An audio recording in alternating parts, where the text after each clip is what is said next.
बिस्मिल्लाहिर्रहमानिर्रहीम। आज मीडिया की स्क्रीन दिन भर से मुख्तलिफ इश्यूज़ पे ऑक्युपाइड रही है। यकीनन एक जमहूरी माशरे में, जमहूरी हुकूमतों में अपोजिशन को जो right of freedom of expression and speech दस्तयाब है, ये उसी की अमली तस्वीर है कि अपोजिशन का हर सियासी बोना और सियासी यतीम जब चाहे, जिस वक्त चाहे, वो मीडिया की स्क्रीन पे रूनुमा होकर हुकूमत को जो चाहे कहे, जो चाहे बोले और झूठ को इतना प्रमोट करे कि सच का जो पैगाम है वो दब जाए। लेकिन ये हमारा फ़र्ज़ है, कानूनी ज़िम्मेदारी है कि जहाँ झूठ का प्रचार होगा वहाँ हुकूमत जो है हक और सच की बात अवाम तक पहुँचाने के लिए सामने आएगी, अपना मौक़िफ़ देगी और अवाम को उन हक़ाइक़ से आगाह रखने के लिए अपनी ज़िम्मेदारियां अदा करेगी। लिहाजा आज एक तरफ आपने देखा कि नैब कोर्ट्स के अंदर मुजरम लीग के नाम नहाद लीडरान एक एक करके अपने अपने गुनाह और कारस्तानियों का हिसाब देते रहे और जिसको मौका मिला ख़ुसूसी तौर पे मिस्टर बोतान अब्बासी जो हैं, उन्होंने कराची में रूनुमाई करते हुए सबसे पहला टारगेट इमरान खान को रखा। लाहौर के अंदर जितने नौसरबाज अदालतों में आए, हर एक की तोपों के गोलों का रुख जो था वो इमरान खान की ज़ात थी। यहाँ तक कि कल आपने देखा कि एक झूठी राजकुमारी, उसने एक फूलन देवी का रूप धार लिया और अब वो आस्तीनें चढ़ा के फूलन देवी की तरह हर उस जगह पे जाके माहौल को कशीदा करके अवाम में नफ़रत फैला के इस मुल्क की जो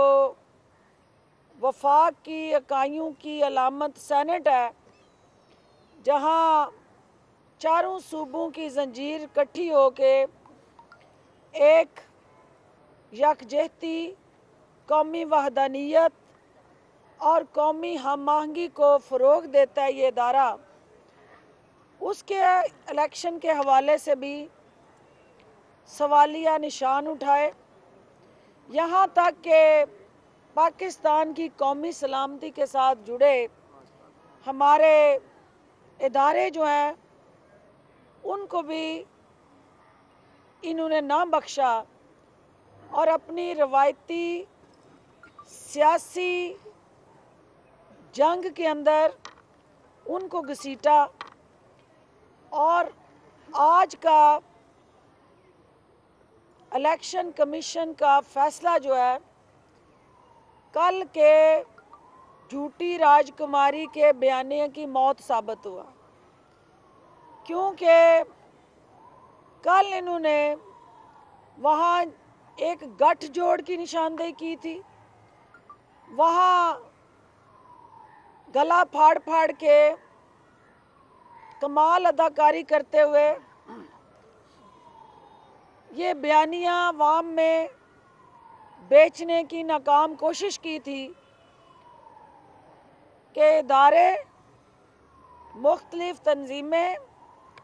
या एजेंसीज जो हैं इस इलेक्शन की धांधली में मुलव्वस हैं। आज इलेक्शन के हवाले से कायम किया गया रेगुलेटर जो है, उन्होंने जो अपनी राय दी है, हुक्म दिया है, हम अदारों का एहतराम करते हैं। हम अदारों को बाख्तियार बनाने और उनको आज़ाद और ख़ुद मुख्तार बनाने का वज़ीर आज़म का जो मिशन और अज़म है, इलेक्शन कमीशन का ये फ़ैसला उसी की अक्कासी करता है। इलेक्शन कमीशन का ये फ़ैसला इस बात की दलील है कि इस नए पाकिस्तान में ना हुकूमत वक्त किसी जज के बच्चों को यरगमाल बनाती है, ना हुकूमत वक्त किसी जज को ब्रीफ केस की चमक से मरऊब करती है, और ना हुकूमत वक्त जो है कलाशनकोफों के साए में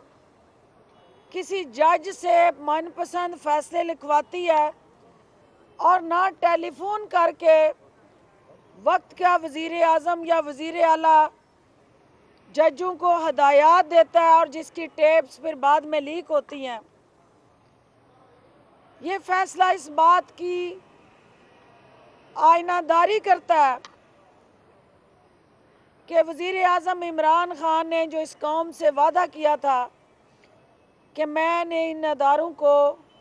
आइन और कानून के ताबे करना है, मैंने शख्सियात से नहीं कानून की ताकत से अदारों को फ़ाल बनाना है। जहां हम अदारे के फ़ैसले का एहतराम करते हैं और उस अदारे के अंदर बैठे चीफ इलेक्शन कमिश्नर को हम उसका आईनी सरबराह मानते हैं, वहाँ इस फैसले के हवाले से कानूनी चाराजोई का हक भी रखते हैं। इस फैसले के हवाले से कानूनी चाराजोई करना पीटीआई की क़यादत और वहाँ के उम्मीदवार का आईनी और कानूनी हक है। वज़ीर आज़म की क़यादत में जो पार्टी के सरबराह भी हैं, इस हवाले से मुशावरत का अमल जारी है। अभी कुछ देर बाद हमारी इंटर मिनिस्ट्रियल मीटिंग भी है और उसमें हतमी फ़ैसला किया जाएगा कि हमने इसकी अपील में जाना है या हमने इस फैसले को मानना है। रही बात कि आज तक जो प्रे करता है किसी भी ऐसे वाक़े के ख़िलाफ़ कोई एप्लीकेंट आता है तो उस एप्लीकेंट की जो इस्तदा होती है उसको सामने रख के फ़ैसला होता है। एप्लीकेंट ने इस्तदा जो की थी वो मखसूस पोलिंग स्टेशंस की थी। आरओ ने जो कल स्टेटमेंट दी है चंद दिन पहले, उसके अंदर भी इन राइटिंग उन्होंने मखसूस पोलिंग स्टेशंस में रीपोल की बात की थी, लेकिन सारे हलके को असर नौ रीपोलिंग की तरफ लेके जाने का फ़ैसला जो है, इसके हवाले से कानूनी और आईनी जो तरीक़ाकार है पाकिस्तान तहरीक इंसाफ की क़यादत उसको इख्तियार करेगी। और जो इंटरेस्टिंग पहलू है कि डस्का के अंदर जिस तरह से आरओ और डिस्ट्रिक्ट मॉनिटरिंग ऑफिसर ने कानून को हवा में उड़ाया, अपने ही इलेक्शन कमीशन के क़वायदो ज़वाबित को पाँव के नीचे रोनते हुए पीएमएलएन की क़यादत को हर तरह से सहूलतकारी की इस बात को देखने की ज़रूरत है कि तफसीली फैसले के अंदर आरओ साहब के हवाले से जो पीटीआई की उम्मीदवार और वहाँ की टीम के हदशात थे, उन उम्मीदवारान को जो एप्लीकेशंस उन्होंने इलेक्शन कमीशन के सामने पेश की थी, उन्हें किस तरह कंसीडर किया जाता है। ये तफसीली फैसला आने के बाद ही हम अपनी तरजीहात तय करेंगे। दूसरी चीज़ जो मेरे हवाले से कनीज़े दोयम ने अल्ज़ामात लगा के ये कहा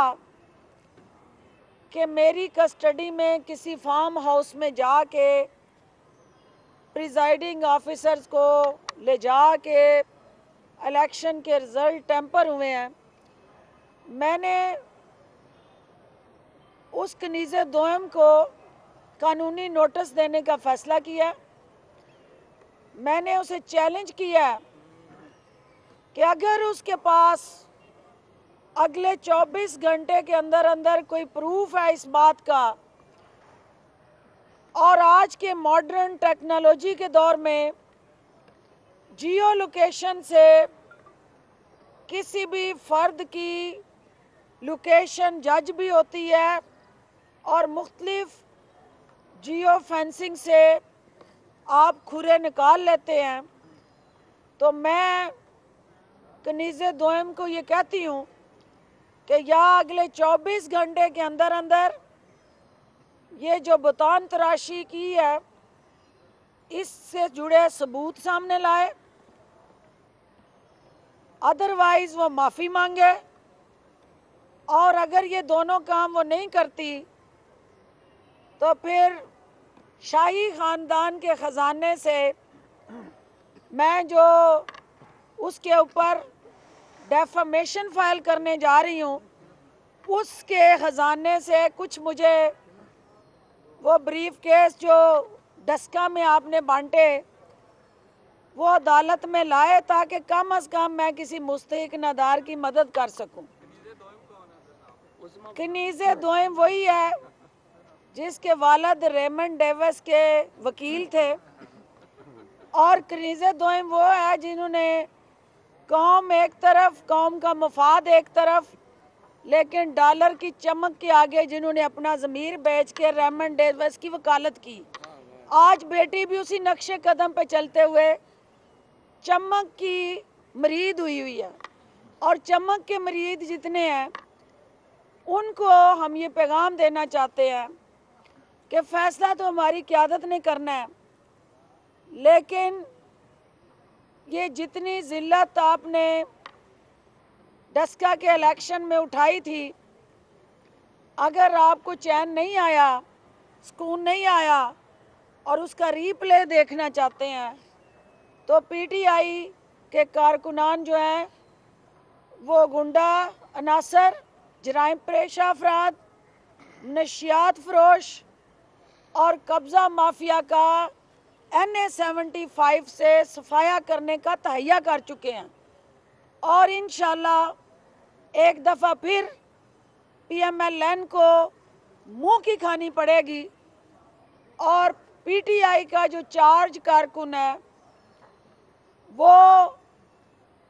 इन जाली शाही मुलाजमीन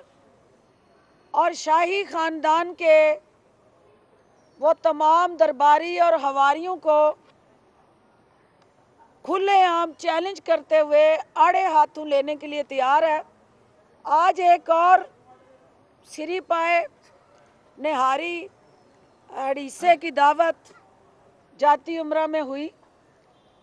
और आपने देखा कि दो जानशीन जो हैं, मरूसी सियासत के दो बुत जो हैं, वो एक दूसरे के हमरा खड़े वज़ीर आज़म इमरान ख़ान को ललकार रहे थे। इन मरूसी बुतों को ये समझ नहीं आ रही कि इमरान ख़ान जद्दोजहद करके मुसलसल कई दहाइयों से इस मुल्क के गले सड़े पिसे हुए यरगमाली उस निज़ाम को आज़ाद कराने के लिए ना सिर्फ पुरज़म रहा बल्कि बड़े आसान तरीके से मरूसियत की सियासत को दफन किया। और आज जहां 2018 के इलेक्शन में मरूसी सियासत के बुत पाश पाश हुए, एक दफ़ा फिर सेनेट के अंदर जिन बुतों को ये मरूसी बुत चमक के ज़ोर पे कामयाब कराना चाहते हैं, इमरान खान की क़यादत में पीटीआई के एमएनएज़ और एमपीएस इंशाल्लाह अपने नज़रिए को वोट देंगे, अपनी काज को वोट देंगे, किसी की ज़ात को नहीं, नेशनल काज को सुप्रीम रखते हुए पार्टी की आइडियोलॉजी को वोट करेंगे। और जिनको साथ खड़े करके फूलन देवी ने आज प्रेस कॉन्फ्रेंस की, वो यकीनन पूछ लेती, यूसुफ रज़ा गिलानी कंख आँखियों से उन्हें देख के सवाल कर रहे थे कि अपने अब्बा हजूर से तो पूछ लेना था कि उस वक्त मैं वज़ीर आज़म था तो काला कोट पहन के मुझे वज़ीर आज़म हाउस से निकालने क्या मुइज्जत और बानी आपके वालिद मोहतरम और ज़िले सुबहानी थे। तो आज ये जो मरूसी सियासत का पेचा पड़ा हुआ था, उसके अंदर वली अहद साहब का इस वक्त मार्केट में आना इस बात की अक्कासी करता है कि पीएमएलएन की अपनी सियासत अब जो है आपस में टकराने जा रही है। और इंशाल्लाह हम डस्का में भी इनसे टकराएंगे। हम पंजाब के कोने कोने में वज़ीर आज़म इमरान खान और वज़ीर आला उस्मान बुज़दार की क़यादत में पीएसएल के वो मैच जो क्रिकेट में चल रहे हैं, पीएमएलएन वर्सेस पीटीआई नहीं, 11 जमातें वर्सेस अकेला कप्तान, और 12वां खिलाड़ी वो भी आज आपने उसकी आवाज़ सुनी। 12वें खिलाड़ी को टीम में आने की जितनी जल्दी है, आपने देख लिया कि आवाम ने जिस तरह से इनको मुस्तरद किया, अब इनके मुंह से लॉन्ग मार्च की जो बार बार डेट्स देने वाली और ऐलानात करने वाली जो स्ट्रेटजी थी वो दम तोड़ गई है। आज पंजाब असेंबली के साए में हम पूरी उम्मीद हैं कि पाकिस्तान तहरीक इंसाफ के नामज़द उम्मीदवारान जो हैं वो इंशाल्लाह अपने इत्तेहादियों के साथ मिल के भरपूर सपोर्ट के साथ इस असेंबली से सुरखरू होंगे और पीटीआई अपने सेनेटर्स को वाज़िया अक्सरियत से यहाँ से मुंतखब करके सेनेट में भेजेगी ताकि पंजाब का मुकदमा आसान तरीके से वो लड़ सकें। जी खाई साहब, देखिए 18 पीएम ने आला अखलाकी रवायात और अपने ज़रफ़ का मुज़ाहरा करते हुए इनको ये ऑप्शन दी थी कि जिस तरफ आप उंगली उठा रहे हैं, जिन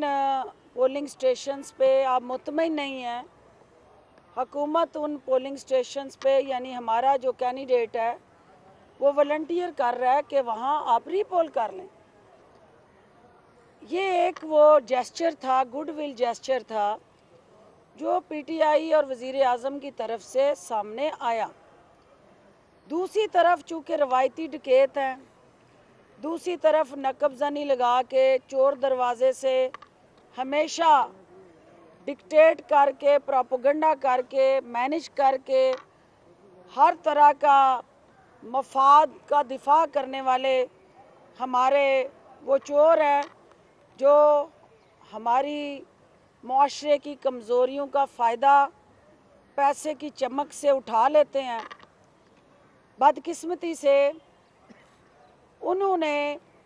इस सिलेक्शन को मतनाज़ा बनाने के लिए कुछ मीडिया हाउस को भी इस्तेमाल किया,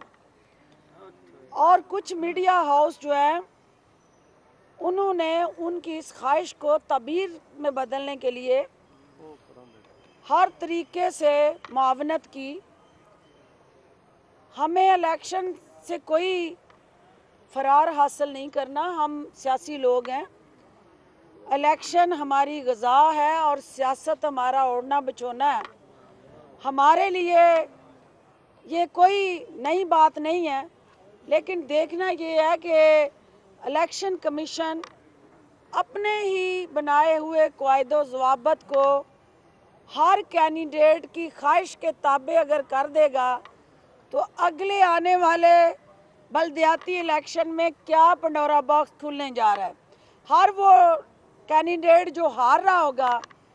वो दरख्वास्त देगा और फिर रीपोल का मुतालबा करेगा, और ये कोई गुड्डी गुड्डे का खेल नहीं है। इसमें कौम के वसाइल सरफ होते हैं, इसमें आपके टैक्स पेयर के पैसे खर्च होते हैं। और क्या एक ऐसा मुल्क जहां मुआशी चैलेंजेस हैं, जहां आपके सामने है इन्फ्लेशन, तो वहाँ रोज़ ख्वाहिशात की बेस पे राज़ी करने के लिए शाही ख़ानदान के अफराद को मुतमईन करने के लिए टैक्स पेयर का पैसा हम इसी तरह झोंकते रहें, या उसके लिए कोई यार्ड स्टिक जो है वो बननी होगी और कोई लाहे अमल तय होना होगा, क्योंकि अगले बल्दियाती इलेक्शन जो हैं वो टेस्ट केस होगा। क्योंकि ये डॉक्टर साहब ये फरमा दें कि आपने इलेक्शन कमीशन में कहा कि आरोप की तरफ से आपको एतमाद नहीं था, शायद आपके लीडर पहले जी शायद वो कौन से मीडिया हाउसेस हैं? इससे पहले भी आपने एक मरतबा कहा था कि कुछ काली भेड़ें भी ऐसी हैं मीडिया के अंदर जो कि उनके नाम आपने सामने लाने थे। ये मीडिया हाउसेस कौन से हैं जो इसमें अपना किरदार अदा करें? दूसरा, मरियम नवाज कहती हैं आज नवाज शरीफ के बयानिया की जीत हुई है और पूरी जगह उनका वोट को इज्जत दो का जो बयानिया है वो आज गूंज रहा है। देखिए, पहली बात तो ये है कि डस्का के अंदर, सियालकोट के अंदर हमारे प्रेस क्लब्स हैं, हर चैनल के वहाँ बीट रिपोर्टर्स हैं, हर चैनल ने अपने नुमाइंदे वहाँ पे और मीडिया ने फिक्स किए हुए हैं, नॉमिनेट किए हुए हैं। लेकिन ख़ुसूसी तौर पे जो लोग यहाँ से DSNGs दे के भेजे गए उन अफराद की निशानदेही करें जिन्होंने रात 11 बजे नून लीग की जीत का ऐलान करवाया, और व्हाट्सएप ग्रुप में वो वोट्स जिनका आज तक इलेक्शन कमीशन के पास दूर दूर तक वो फिगर्स ही नहीं है, 1,58,000 और 1,44,000, ये फार्मूला कहाँ से आया? और ये वो फार्मूला था जो मैनेज करके डिक्टेट किया गया उन कठपुतलियों के ज़रिए मीडिया की स्क्रीन को ऑक्यूपाई किया गया, ताकि कल को अगर इससे मुख्तलिफ रिज़ल्ट आए तो ये वावेला हो कि हमारे साथ धांधली हो गई है। ये सारा मैनिपुलेटेड गेम थी, ये सारा इंजीनियर्ड एजेंडा था, ये सारा इस काम के लिए था क्योंकि इनको ये समझ आ चुकी हुई थी कि अवाम का मूड क्या है और ये इलेक्शन ये नहीं जीत सकते। इन्होंने सरे शाम ही इस तरह की कारस्तानियाँ शुरू कर दी थी, और हमारा उन मीडिया के मेरे मोअज़्ज़ीन जो हैं, मैं जानती हूँ कि शाह से ज़्यादा शाह के वफ़ादार कौन है। मुझे पता है कि वो कौन से ऐसे हमारे ऐसे मखसूस चंद अफराद हैं जो सिर्फ़ और सिर्फ नून लीग की मरती हुई सियासत के लिए ऑक्सीजन का काम करते हैं, और जब नून लीग की सियासत का ये सूरज डूबने लगता है और वो मीडिया की स्क्रीन में उन्हें जिंदा करते हैं और उन्हें मरने नहीं देते। और दूसरा सवाल जो आपने किया, बयानिया देख लें आपके एक तरफ वोट को इज्जत दो का नारा, जो आप कह रही हैं कि नवाज शरीफ का जीत गया, ये कैसा वोट को इज्जत दो का नारा है कि नोट को इज्जत दो, साथ आप ब्रीफ केस, अक्सरियत ना होने के बावजूद पुतली तमाशा करने के लिए आप बेचैन हैं और उन पुतलियों को ब्रीफ केस में बंद करके सेनेट वाले दिन उस इलेक्शन में नचा के पैसे के जोर पे क्या इज्जत देना चाहते हैं, इसको आप इज्जत कहेंगे? ये वोट की बेइज्जती है, ये नोट की इज्जत है। और नोट को इज्जत देने के लिए वो लोग जिनकी सेनेट में सीटें ना पीपल्स पार्टी के उन कैंडिडेट्स की ना वो वफाक में सीटें हैं ना सूबे में सीटें हैं, लेकिन उनकी नॉमिनेशन इंडिकेट करती है कि वो वोट को नहीं नोट को इज्जत देने डॉक्टर साहब ये फरमा दें कि एक तरफ डॉक्टर साहब ये बताइए कि हालिया बाईपोल के अंदर एक तरफ नून लीग ने पीटीआई को उसके घर में घुस के मारा, वजीराबाद में भी यही हुआ, और आज जो दुर्गत बनाई है इलेक्शन कमीशन ने, तो ये एक तासुर उभर है कि फिलहाल जो फाइनली जो सिलेक्टर्स हैं वो न्यूट्रल हो गए हैं और गेम पीटीआई के हाथ से निकल गई है। ये तासुर ठीक है? एक ये भी ऐड कर ले इसमें कि मरियम नवाज कहती हैं कि हुकूमत के इत्तेहादियों को जो है वो इज्जत वो हमने दिलवाई है, क्या कहेंगी सवाल? अच्छा ये ऐड कर लें इसमें जी। कि शहजादा और शहजादी जिनको आप कहती हैं वो शादियाने कल से मिलवा रहे हैं, जो वासिफ भाई ने बात की कि सिलेक्टर जो है वो न्यूट्रल हो चुका है और इमरान खान और सिलेक्टर के दरमियान जो एक पेज था वो फट चुका है, हवाओं का रुख बदल चुका है। आज इसकी तैयारियाँ तब्दील तो कर दी। पहली बात तो ये है कि जो आपने बात की घर में घुस के मारने की, तो ये तो मोदी के अल्फाज हैं और ये मोदी कहता था कि हम पाकिस्तान को घर में घुस के जाके मारेंगे, तो ये वो बयानिया है जो मोदी का था। तो इसका मतलब है कि रिश्तेदारी इतनी मजबूत है कि सोच दोनों की एक ही है। जो उसके अल्फाज हैं वही मरियम के मुंह से वही अल्फाज निकलते हैं, तो इसका मतलब है कि जो हमारा बयानिया है कि ये दोनों एक है, ये इस बात की दलील है। दूसरी बात जो आप कह रहे हैं, देखिए बिलावल कहता है कि कहीं कोई मदाखलत नहीं, न्यूट्रल है। वो कहती हैं कि मुलव्वस हैं। पहले ही आपस में दोनों मरूसी बुत तय कर लें कि हकीकत क्या है। हम ये समझते हैं कि पहले दिन से हमारा न्यूट्रल एम्पायर का जो रोल था हमने उसको स्ट्रेंथन किया है। असल तकलीफ मरियम बीबी को ये है कि अंपायर पहली दफ़ा न्यूट्रल हुआ क्यों है, क्योंकि 2/3 अक्सरियत जब भी ये लेके आई इन्होंने अंपायर को साथ मिला के मैच खेला। अब पहली दफ़ा अंपायर न्यूट्रल हुआ तो जो बेचैनी है, जो तकलीफ़ है, जो दर्द है,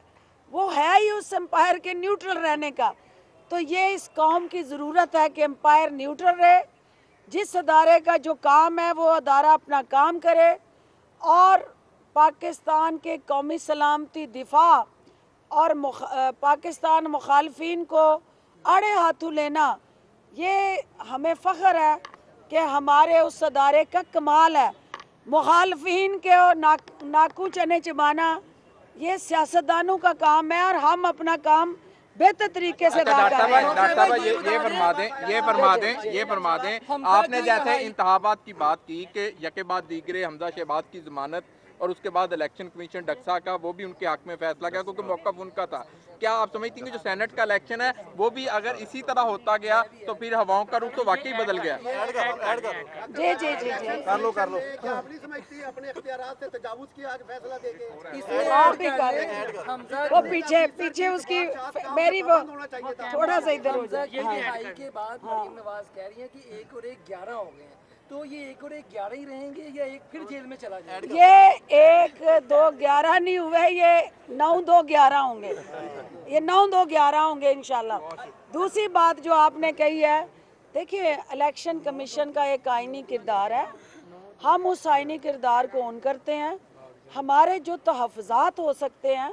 उसके हवाले से कानूनी चाराजोई भी हमारा हक है और उसका मुनासिब फैसला हम करेंगे इंशाअल्लाह। अच्छा डॉक्टर साहब ये फरमाइए कि चांद पोलिंग स्टेशंस की जो है वो दरखास्त थी, पूरा जो इलेक्शन नल एंड वाइड हो गया और आरओ पर भी आपको शदीद तहफ़्फ़ुज़ात हैं, तो क्या आप समझते हैं इलेक्शन कमीशन जो है वो जानबदारी का मुज़ाहरा कर रहा है, और अगर वो कर रहा है तो क्या इसके पीछे अंपायर न्यूट्रल हुआ या तरजीहात बदल गई हैं? देखिए बात ये नहीं है, बात ये है कि अदारा जो है वो अपना काम कर रहा है, उस अदारे के काम के हवाले से राय मुख्तलिफ हो सकती है, लेकिन अदारा आज़ाद हो के अपना काम करे। हुकूमत की बैसाखी नहीं बना, हुकूमत का जैली विंग नहीं बना, PTI का कोई जैली विंग नहीं बना, तो ये आप उसको क्रेडिट दें इमरान खान की विजन को कि जो इख्तियारात होते हुए, वसाइल होते हुए, हर तरह का वज़ीर आज़म की सीट पे बैठ के इक़्तिदार का संघासन होते हुए उन्होंने अदारे के किसी काम में इंटरफेयर नहीं किया, और इंशाअल्लाह हम इदारों को मजबूत बनाने का अपना वादा पूरा करते रहेंगे।